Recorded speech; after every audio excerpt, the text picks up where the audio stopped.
Olá, sejam todos muito bem-vindos. O meu nome é Cíntia Moreira e hoje nós vamos falar sobre o PL 1315 de 2020, de autoria do deputado Gil Cutrim, que institui o imposto sobre grandes fortunas. Deputado, conta pra gente como surgiu a ideia desse PL. Olá, Cíntia, olá, meus seguidores. Bom, essa ideia de criar o projeto de lei, ele surgiu quando nós descobrimos que na Constituição Federal de 1988, em seu artigo 153, inciso 7º, ele atribui competência à União para criar imposto sobre grandes fortunas. Mas já se passaram mais de 30 anos da promulgação da Carta Magna até hoje, mais de 3 décadas da instituição da nossa Constituição, esse imposto ainda não foi criado. E qual seria o motivo, deputado, desse imposto não ter sido criado até hoje?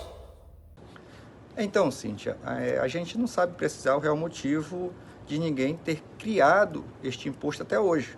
Não se sabe se é falta de vontade política, se é interferência desses bilionários, que é bem verdade que nós sabemos que são de bastante influência dentro da sociedade brasileira, dentro do meio político brasileiro. E o certo é que a gente já passou mais de 30 anos e esse imposto nunca foi instituído por nenhum governo que já se passou. Com certeza. Mas, deputado, me tira uma dúvida. Esse projeto de lei é permanente ou ele é só para o período de calamidade pública? Esta é uma informação muito importante, Cíntia. Todo o valor arrecadado por este imposto, ele será destinado exclusivamente para o coronavírus, para combater o coronavírus. E diga-se de passagem, será apenas no período instalado da calamidade pública pelo governo federal. Maravilha. Deputado, e na prática, como vai funcionar a cobrança deste imposto? Então, Cíntia, grandes fortunas a gente considera dentro desse projeto de lei o patrimônio que ele excede, aquele que ultrapassa os 10 milhões de reais. A gente não sabe dizer nem precisar com exatidão quantos milionários nós temos aqui no Brasil e o quanto ele ganha, até mesmo porque isso é um dado sigiloso, é um dado somente a Receita Federal possui, somente eles têm condições de fiscalizar.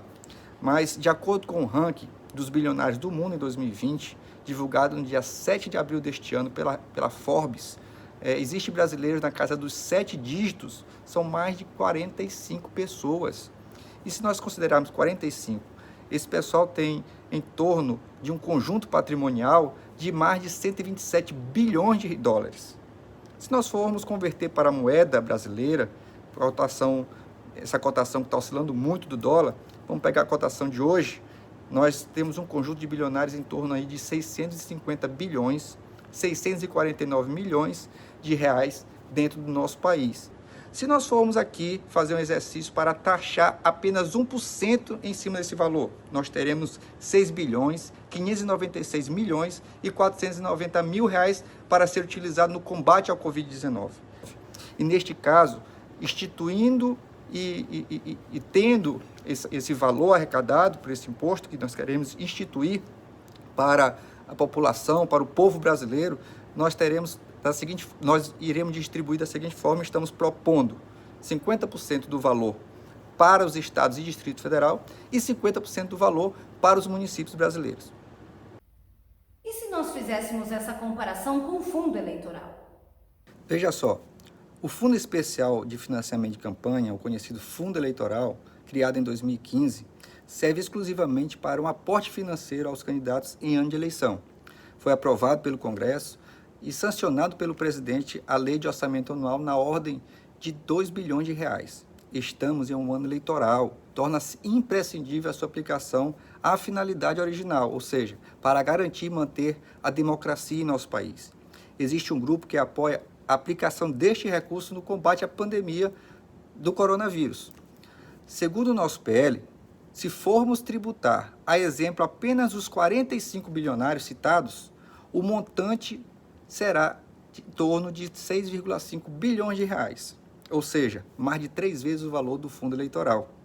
Se formos considerar cálculos mais abrangentes, essa arrecadação gerada pelo nosso projeto passaria da ordem dos 24 bilhões de reais, um gigantesco incremento que ajudaria muito, de forma significativa, no combate ao Covid-19 aqui no nosso país. Ou seja, nós podemos sim auxiliar o nosso país a vencer essa pandemia, taxando as grandes fortunas.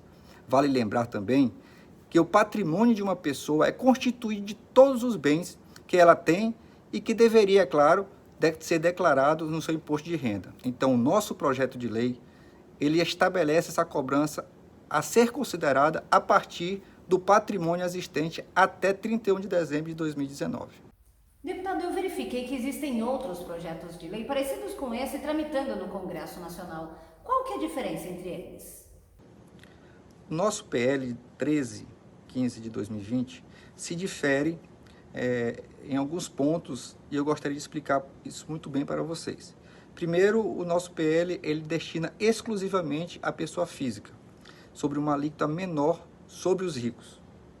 E é exclusivamente direcionado para o combate ao novo coronavírus, ou seja, seria cobrado 0,2% para as fortunas acima de 10 milhões até 30 milhões, 0,5% para as fortunas acima de 30 milhões e 1 centavo até 50 milhões, 0,7% para as fortunas acima de 50 milhões e 1 centavo até 100 milhões e 1% para as fortunas acima de 1 milhão de 100 milhões de reais. E qual seria o motivo de o senhor querer cobrar alíquotas menores do que os outros? Porque a gente considera que alíquotas maiores poderão trazer grandes prejuízos ao longo prazo para o nosso país. Ou seja, a tributação for alta, haverá uma fuga de capitais, os ricos levarão seu dinheiro para paraísos fiscais. E não é isso que queremos, nós queremos aquecer a nossa economia e que o nosso dinheiro fique dentro do nosso país. O que nós almejamos é quem tem mais, paga mais. Bom, então é isso, deputado. Muito obrigada pela entrevista e você que está assistindo a gente agora, segue o deputado nas redes sociais. Um grande abraço, até logo!